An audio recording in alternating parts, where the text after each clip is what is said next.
Bonjour, dans ce nouveau tutoriel sur l'utilisation de l'application Everbox, nous allons voir comment générer un examen et le passer à distance. Je reviens sur les sujets que j'ai déjà créés. Et donc, le dernier, c'est l'épreuve d'étude de marché.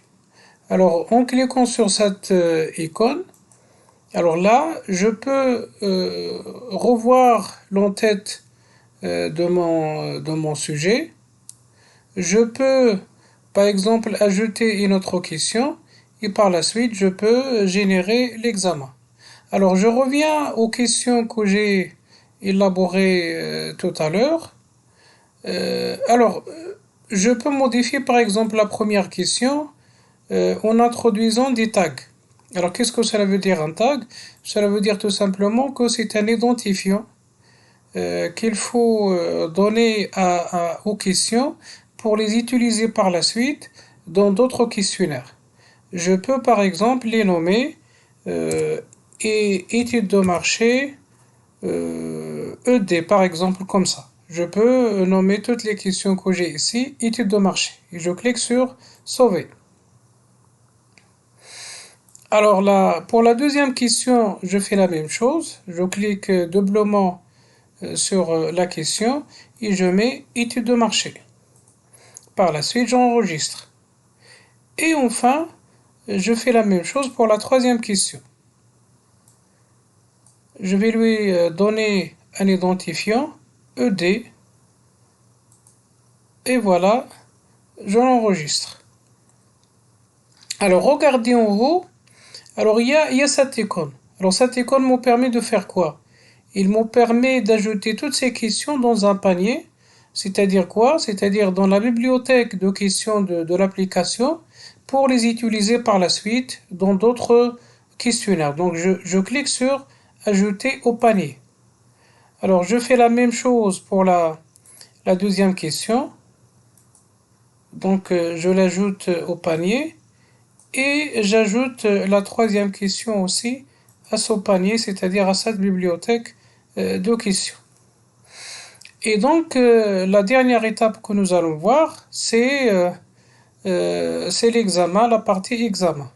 Donc, soit je clique ici, soit je clique directement sur générer l'examen. Donc, je clique sur cette icône et je vais générer mon examen. Donc, il y a plusieurs possibilités pour passer l'examen, mais la meilleure méthode, c'est l'examen sécurisé. Donc, je clique sur examen sécurisé et je vais dans la classe, je choisis la mienne. Alors la classe que nous avons créée, c'est la licence professionnelle études de marché S2 2020-2021. Donc je clique dessus et par la suite, regardez en bas, il y a un certain nombre d'options et d'informations. Alors déjà, je peux ouvrir le questionnaire aux étudiants dès maintenant. C'est-à-dire qu'ils peuvent dès maintenant, lorsqu'ils reçoivent un email, pour commencer l'examen. Comme je peux le programmer. Donc je décoche ouvert dès maintenant et je vais par exemple élaborer un petit calendrier et dire par exemple que l'examen il aura lieu le jeudi prochain, par exemple à 10h 15 minutes. Et aussi, je peux préciser la durée de l'examen, comme je peux ne pas la préciser. Donc si je coche cette case, alors là, regardez où sont les limitations de durée. Donc je peux soit préciser une durée, soit non. Alors par la suite, je peux envoyer automatiquement un email aux étudiants 2 minutes avant l'ouverture du test, de l'examen. Donc je décoche ces options et par la suite, je reviens à l'option de départ, c'est-à-dire ouvrir l'examen maintenant.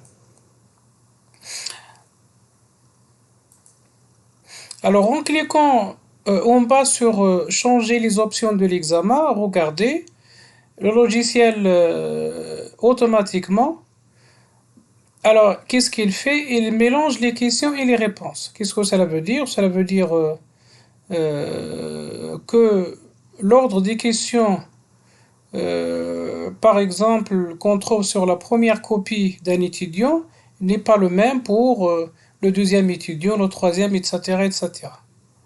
Et par la suite, je peux demander aux étudiants de s'inscrire automatiquement à travers un code et je peux aussi désactiver le chronomètre, c'est-à-dire laisser l'examen ouvert. Voilà. Alors, l'étape suivante, c'est quoi? C'est la création de l'examen. Donc, je clique sur créer mon examen qui est ouvert. Qu'est-ce que ça veut dire ouvert? Cela veut dire que n'importe quel étudiant qui reçoit un email, il pourra commencer l'examen. Alors, je clique sur créer. Alors, ça peut prendre un peu de temps, donc ça dépend du nombre des étudiants qui sont inscrits dans cette classe. Et par la suite, je mets voir l'examen. Alors, qu'est-ce qu'on voit ici? On voit que tout d'abord, il y a un écran de supervision. Je peux superviser mes étudiants à distance, c'est-à-dire les surveiller. Et ici, l'examen est ouvert. Je peux cliquer sur la case qui est à côté et l'examen devient fermé. C'est-à-dire que aucun étudiant ne peut se connecter maintenant. Donc ça dépend, c'est le professeur qui pourra décider de ça. Donc je reviens sur la case de départ, examen ouvert. Alors regardez ici, alors je peux envoyer à chaque étudiant un email pour lui demander de commencer son examen. Alors par exemple, je clique sur email et j'attends un petit moment. Alors, voulez-vous vraiment faire cela? Alors oui. Alors qu'est-ce que ça veut dire? Ça veut dire que je vais envoyer par email à chaque étudiant ses identifiants pour qu'il puisse commencer l'examen. Alors je clique sur oui et j'attends un petit moment.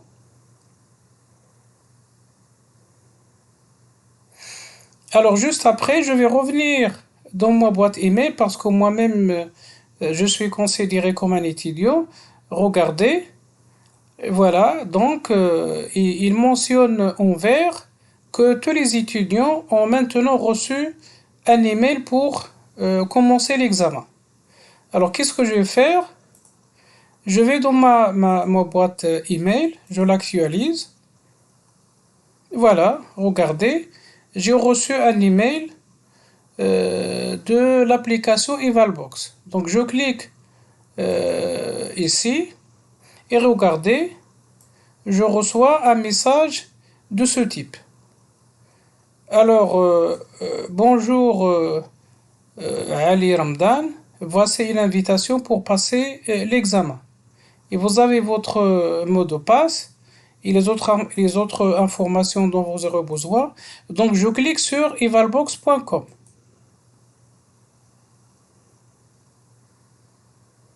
Alors, puisque le code est déjà saisi de façon automatique, je clique sur connexion.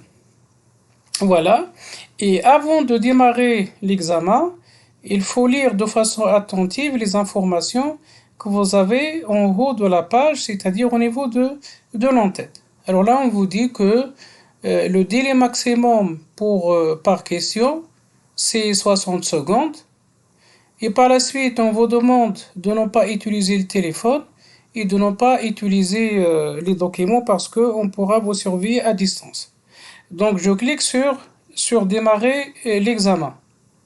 Mais avant de faire cela, je reviens à ma page d'accueil au niveau d'Evalbox et je clique sur écran de supervision. Alors regardez, voilà. Donc maintenant, le professeur, il regarde tous les étudiants à distance et ce qu'ils sont en train de faire. Et chaque fois qu'un étudiant commence son examen, il peut le voir. Alors, je commence maintenant mon examen. Je clique sur démarrer et regardez ici. C'est que, voilà, il y a l'étudiant Ali Ramdan qui maintenant, il a démarré son examen. Les autres, ils n'ont pas encore démarré. Donc, je reviens ici et je coche comme ça au hasard. Donc, pour déterminer la taille de l'échantillon, je peux utiliser la méthode probabiliste et la méthode du scoring. Voilà, donc regardez, il y a le chronomètre. Je passe à la deuxième question. À quoi sert une étude de marché? Il sert à prévoir les ventes, à tester les messages et à détecter les besoins. Et puis je passe à la dernière question. Pour traiter les données quantitatives, je peux utiliser les techniques suivantes. Alors j'utilise la méthode ACP, la méthode de régression, l'analyse du contenu et je clique sur répondre. Alors regardez, alors j'ai eu 0 sur 20. Donc l'avantage de cette méthode, c'est que l'étudiant, il pourra avoir sa note directement après la fin de l'examen. Alors je reviens maintenant à l'application Evalbox. Qu'est-ce que je constate? Que le tableau de bord, il affiche que l'étudiant, il a eu 0 sur 20. Alors ensuite, regardez en bas.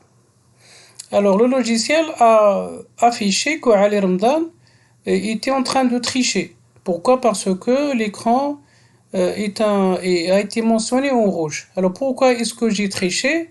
Parce que j'étais en train de regarder d'autres onglets.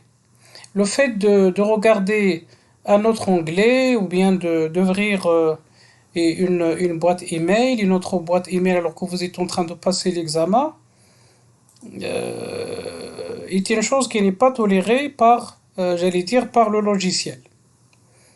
Voilà, donc par la suite, qu'est-ce que je fais? Alors je vous montre un certain nombre d'actions qu'on peut faire en bas. Regardez. Alors maintenant, on peut envoyer les copies aux étudiants pour qu'ils puissent les voir. Donc, mais des copies corrigées. Qu'est-ce que je vais faire? Je vais cocher uniquement les étudiants qui ont, ou plutôt les cases des étudiants qui ont passé l'examen. Donc, je coche cette case pour l'étudiant Ali Ramdan qui a passé l'examen et par la suite, je lui envoie la copie corrigée. Donc, je clique sur envoyer copie corrigée. Voilà, alors oui, envoyer, c'est fait. Donc, je reviens dans ma boîte email et je regarde est-ce que j'ai reçu la copie corrigée.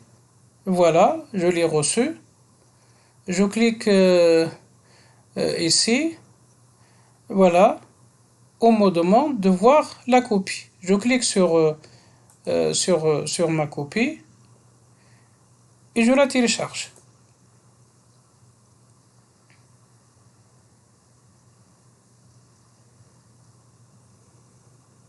Voilà. Voilà, donc l'application m'a envoyé ma copie corrigée avec toutes les erreurs que j'ai commises. Alors regardez ici, le vert, cela veut dire quoi? Que les réponses sont justes. Alors pour la première question, j'ai coché la méthode probabiliste, c'est juste. Pour la deuxième question, j'ai coché tester les messages et détecter les besoins, c'est juste. Et pour la troisième question aussi. Et ce qui est mentionné en rouge est considéré comme faux. Donc voilà donc pour ce tutoriel, ce dernier tutoriel sur la réalisation de l'examen à distance. Et je vous en remercie beaucoup.